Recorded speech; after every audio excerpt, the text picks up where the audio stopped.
And we're back on the record in State v. Jones. We took a recess to allow the parties an opportunity to discuss whether there were some redactions for the video. And so let me ask, what was the result?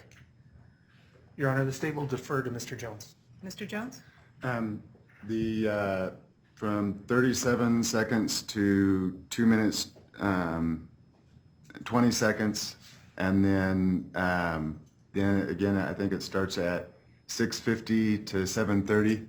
I do believe that the first section of the video includes all the conduct that the state is concerned about: the horn honking, the bullhorn, the boat horns, the bucket. The rest of it has, as it is narrated by the person who took the video, it has a lot of her political views on it and it has a lot of her actions. But I would say, I don't know, 60 to 80% of the video, I'm not even in it. And let me ask, who is the narrator? Susan Lang. Okay, and so she'll be testifying. Is that right? You intended to call her? So it won't be, this depends on when it's, I guess, produced. What's the state's perspective? Your Honor, we would object to redacting all of that. It doesn't amount to a violation of the court order. It's the conduct that's intertwined throughout the video. The places that the state noted that might be of concern are the words freedom and constitutional rights. But if those were to be excluded, we would object to the defendant's shirt being allowed in the courtroom. Okay. And so let's address, first I guess I want to understand, when you gave me those timestamps, were those the sections you were asking to have excluded or the sections you thought were acceptable? Acceptable. Okay. And so 1 to 37 you wanted excluded, and then? From 37 seconds. 1 to 37 seconds excluded because Ms. Lang's speaking, and then after 2 minutes 20 seconds to 6 minutes 50 seconds? Yes. Okay. And because Ms. Lang is narrating. And okay. I don't know what the video is, and so we have, you say, some language as well. Ms. Mueller, Mr. Cortarte, I'm not sure who's addressing this. Combined effort on the addressing of it. Let's do one at a time. The video starts and there's a sign that Ms. Lang kind of pans over, but all of it is related to the conduct. The majority of what Mr. Jones is asking to be redacted is the conduct which he is involved in that is alleged in the complaint by the state. So he's in those sections, yeah, he's 1 in through that 37, and then, Yep. okay. I'm going to deny the request to redact that. I will go ahead and allow it in its entirety, and that person will apparently be called to be a witness as well, and so maybe will be here. And so that's, I think, acceptable to have that video since it does show conduct, and then you're free to address it as you wish. Otherwise, if there are any objections that come up during the course of the trial, that sounds like, from what I understand here, that it does address the conduct that is charged, and so it is relevant to the case, and therefore I'll admit it, assuming that the proper foundation and so forth is laid. Okay, now let's anything else? This is more of a clarification of what's best for the court. Okay. Certainly the state will admonish the state's witnesses not to mention protest, as the court instructed, more disturbance. Okay. Does Your Honor, so they are civilian witnesses, they're not professional witnesses. I anticipate there may be some mistakes. Does Your Honor want to exclude the jury before they take the stand to admonish them directly? Or are you okay simply by the state's representative doing that? I would be satisfied if the state's representative would properly admonish their witnesses, as I would ask Mr. Jones to do as well. Mm-hmm. Okay. a couple of things. Uh-huh. During the jury selection process, they're going to put the people back there. I would ask that someone to help me keep notes. If someone could sit up here with me. They may not. They can't be in front of the bar unless they are a licensed attorney. Good, but the prosecution can bring up their people up here? They have 2 attorneys at council table. Yeah, they just got done saying they're going to bring up these 2 prosecutors also. Those folks are observing. They are not going to be. Okay, so they won't be brought up doing- either. All right. No. Just 4 against 1 kind of looks pretty bad, you know? Well, I think you've got, let's see here, 6 against 2, so. Well, yeah, I got supporters. I don't have, licensed attorneys persecuting me. Okay, well, I think they're just people from the office who are watching because they're here. Yeah, I understand. Are we still limited to 2 challenges, or are we back 2. to 4? And so we'll go over, let me go over these details. First of all, I'm reminding everyone there are no speaking objections or motions in front of the jury. If you have a speaking objection you wish to make or a motion, then please notify the court. I will excuse the jury, and then you can speak to your heart's content without risk of saying something the jury ought not hear. A simple objection can be made without going into a lengthy explanation. That's what a speaking objection refers to. So if you say, objection, hearsay, that's all you have to say. But if you say, objection, hearsay, because so-and-so shouldn't, blah, blah, blah, that's the speaking objection. Don't do that. And so if you do want to explain your objection at length, then let me know and I'll exclude the jury. So everyone's clear on that. Next, if there is, as there is, more than one attorney present, then you can both participate. However, whoever begins an examination must complete it. You can't both be asking questions of a person who's up here. And then we do have a struck jury system, so there'll be 6 jurors and 2 peremptory challenges each side. 2? I thought it was 3. Let's see now. I'll limit voir dire to 20 minutes each side, and I'll ask my preliminary questions, of course, and then each of you will have 20 minutes to voir dire the jury. State goes first, and then the defense. I have some preliminary jury instructions. I'll go ahead and, do we have some copies? Let's go ahead and get those copies to each side. They are just the standard Idaho Supreme Court jury instructions. I did not make any changes. Thank you. So please review those and then advise if you see anything in there that's incorrect. Wow.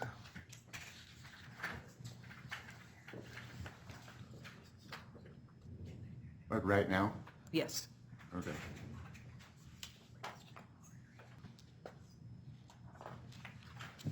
Are you complete? Have you gone through those? Yeah, the only one that I have, I don't know, what would you call it, just the question, I guess, about, would be instruction number 7. Okay. The jury doesn't get to know the consequences? Well, they determine guilt or innocence, and they should not concern themselves with sentence. That's what the court does.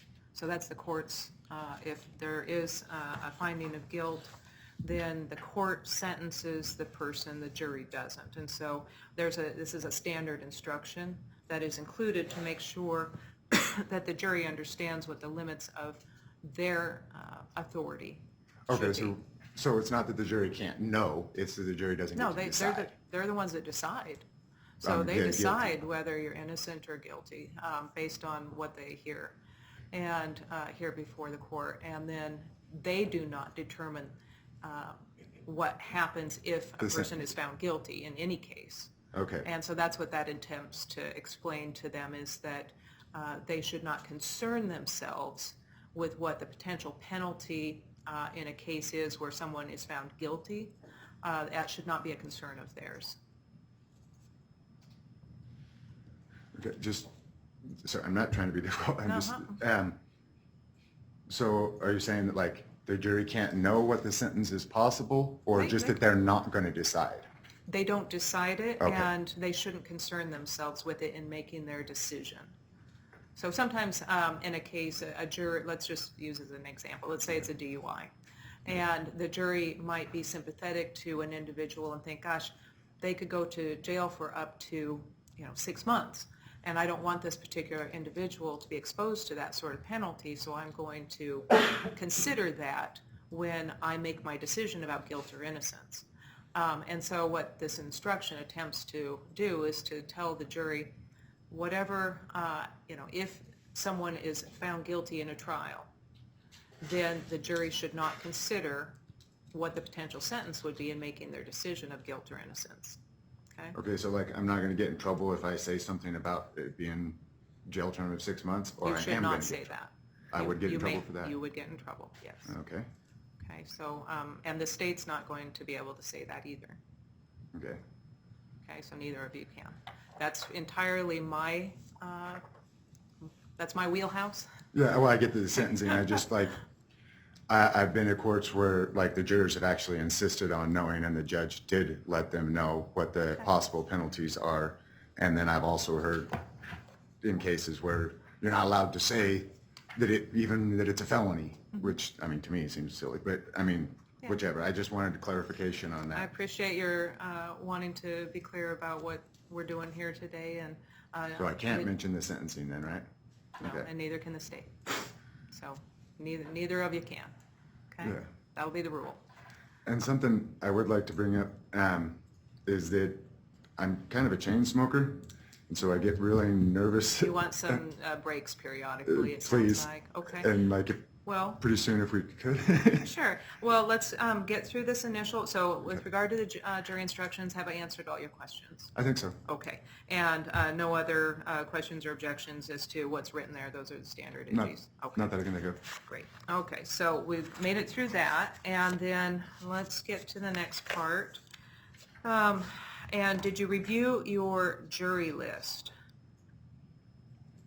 Yeah, the names? Yes. Okay. Okay. Now, numbers 1, 8, 12, and 16 did not show up, so you'll want to strike those on your sheet. 1, 8, 16? 1, 8, 12, and 16, I believe. 12 Did I get and that wrong, Mr. Davis? I thought that's what you had. If I can have an extra copy of the scrambled, maybe we can. Okay. Oh, I'm And- sorry, I have a different list Okay. in, as far as the order. Are you, so for the people that are struck, Those are- is that referring to the So number 2. scramble or the actual list that you? Actually, Two I'm is going to the just have civilian. Mr. Davis Jane Hart. specify who it is that did not so it's show gonna up, be and number that way we'll one. avoid I any know it's trouble. confusing. Okay, so Mr. Jones? Oh, shoot. Oh, so it's not the same If you'll numbers? just listen for a minute, Mr. Davis is going to explain who it is that did not appear today, so you can strike them. It'll be by name, so go ahead, Mr. Davis. Catherine Maitland, FTA. Give me just 1 second, please. Let me erase Okay. my marks. Okay. So Kathleen? What was the last name? Maitland? Maitland with an M? Yeah. They're, the FTA's right here, sir. Okay. Elizabeth Andelson. Um, I'm not finding.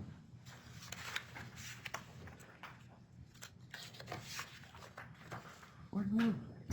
It says Andelson Elizabeth McElvey, number 279. Anthony Ezra Caves, number 273, FTA. And Jessica Ann Fitzgerald, number 266, FTA. Okay. Okay, and any issues with the folks who are on the list? Do you know them? Are they family members? Anything like that? Not for me. Anything for you? Your Honor, just a cursory glance, no, I don't seem to know these human beings. Okay, and sir? Just one thing real quick, clarify. So the people who are FTA aren't on this list then? They are not on that Oh, seating no chart. wonder I couldn't find them. There you Okay. go. Yeah, we already took care of that, so. Okay. And then, no, I'm really bad with names, a little bit better with faces, but I don't recognize anybody's name there. Okay, great. And then just make sure you focus your peremptory strikes on the first 10 folks generally. We call that the splash zone. And those are the folks who are most likely to be seated on the jury. So if there's someone, number 1 through 10, who you think, oh, I don't want them on the jury, I'm going to use my peremptory challenge to get rid of them, then focus on those folks. You can do something different if you want, but that's the general recommendation. Before we begin the jury selection, is there any objection by either party to the way the jury panel was drawn? Not from the state. Okay. I don't know what you mean exactly. Drawn? Do you see any problem with does it look to you that there was a problem with the way the jury panel was drawn? Is it all men and not a mix? Is that something obvious that nothing should be that I see. weird? Okay. Okay. And then we already went over the instructions, and then once we do bring the jury in, I'll have you move around to the other side of your table because the jurors are going to be back here, and then the folks in the back row, we're going to move you up here, and then once our jury's selected, then those other rows will be available. But in the meantime, just to make sure you've got a place to sit, we're going to move you over here so that the jurors are filling in that space. Okay. And so that, I think, and will you need time maybe to go over the media equipment? Did you feel satisfied when you were practicing with the video? The screen was on, but we did not have it hooked up to play to the screen, so we'll probably want to check that. My inclination would be to maybe have the jury step out right before that particular witness is called to make sure everything plays so it runs smoothly, just because I know there's been issues with media equipment in the past. Okay, and then we'll take another break when it's Mr. Jones's turn to give him that same opportunity. Okay, and so it sounds like maybe this is a good time to take a short break, and then once you come back, we will get our jury here. Your Honor, Yes. one last thing for the jury. The state is hoping to go late tonight and not run into a second day. Is that something Yes. we can address with the jury as well? Yeah, that's a good point, yes. Okay. Okay, great. And so with that, I'll make a note, and we'll take about a 10-minute break.